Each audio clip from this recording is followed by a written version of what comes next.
Okay, so today I am going over why I shoot on the R100. It's a pretty good camera, I'd say. I mean, it's not like the best, but gonna go over some pros and cons on the R100 and why maybe a beginner should pick up the R100. First pro is list of pros and cons, so we're gonna go over those. It's a really good camera for a pretty low price. If you go on Amazon now, you can probably get it for about 400, 500 bucks maybe, and that's for like the kit lens and the body, I think.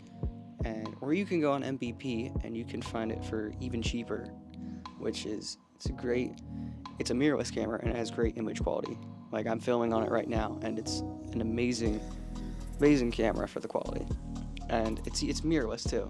So I highly recommend a beginner get a mirrorless camera. I can't stress that enough. Don't go with the DSLR. I started with the DSLR. It worked fine. It was the 2000D, but I do not recommend it for a beginner. I would say go with a mirrorless. You will be much happier because mirrorless, the prices, they're coming down, and it's just not worth it to get an older technology when you could get a newer technology for much cheaper. I do not recommend it, and one of the reasons I shoot on it mostly is because I am a firm believer in it's the photographer, not the gear, because I'm getting some really good shots with the mirrorless system in the R100, and autofocus is great on it. I can't complain. It's a 24.1 megapixel sensor in there. It's a CMOS sensor, so it's not full frame, but that's kind of what you'll expect on a budget mirrorless camera. You really can't get anything else for the price. So, but still, it's mirrorless and it's 24.1 megapixels, so you still have a little bit of cropping room there. I shot with a Canon 2000D when I first started. The autofocus on things sucks. It's horrendous. Like, I do not recommend shooting with that. It is absolutely horrid. I just manual focus the entire thing. You don't have peaking on it, so it's just a guessing game. I will put a picture up of the autofocus on that from the 2000D. It's bad. I will put a picture of the 2000D autofocus, and then here I will put what I got, the R100 autofocus. Like, it's just, you can kind of tell it's much sharper. So definitely go with a cheaper mirrorless camera if you're starting out. But if you're trying to dip your feet into photography, I'd recommend just using your phone camera. Like, you have a camera. Most people have a camera on them all the time. If you're trying to get into photography, use your phone. Like, I highly recommend starting out with your phone, and if you really want to get into it, get a cheap mirrorless camera like the R100. I highly recommend it. And another good thing about the R100 is it has all the RF lenses, so you'll be able to use all the newer lenses with it. The RF lenses on that thing, like the RF lenses, they're so sharp. I started with a EF 50mm and I switched to the RF 50mm, and I saw a pretty big difference in sharpness in that lens. So it's only $100 more, and you get a way better quality 50mm lens, which is why they call it the Nifty 50, because it is a wonderful lens. I highly recommend it.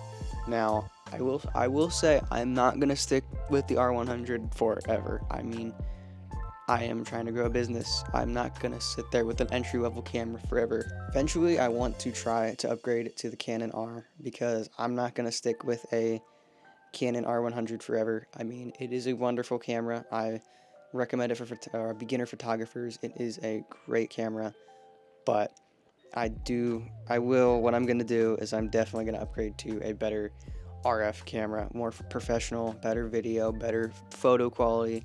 Canon R has 30 megapixels over 24, so I'm definitely gonna want to probably upgrade sooner or later. So hopefully sooner or later I will have some better quality video and photo for you guys. Now I gotta get into the cons of the R100.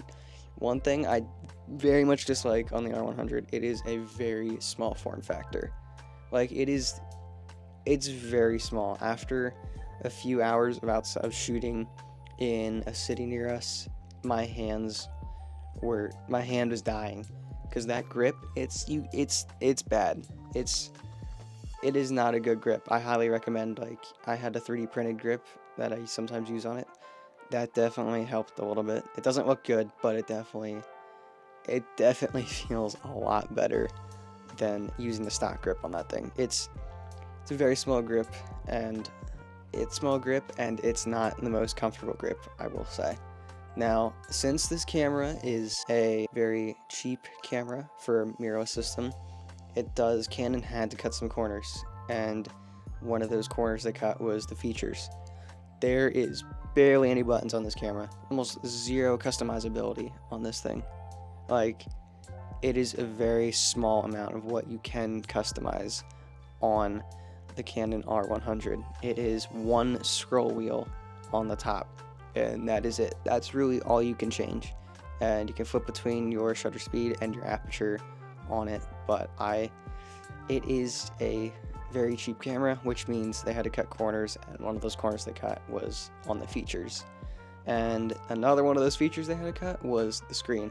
So it's not the best quality screen on there, but it is also not a flip out screen. If you're looking for a flip out screen and a touch screen, go with the R50, and that's only $100 more, I believe, and I highly recommend going with that if you want the flip out screen capabilities over the R100. Now, if you don't care for that and you could care less about a flip out touchscreen, go with the R100. And if you want the flip out touchscreen, go with the R50. Basically, the R100 touchscreen capabilities, and it has the flip out screen. And this camera is extremely bare bones. Like, it is basically all you need to get by. That is it. Like, that's it. Like, it's just the camera and no other features. And I love this camera, love it to death. It's helped me tremendously throughout my photography journey and through all that. It has been a great camera to me. It's recommended to me by Brody from Bennett Photography. I highly recommend getting this camera, but just one of the cons, and one of the main cons of this camera is that it's very bare bones.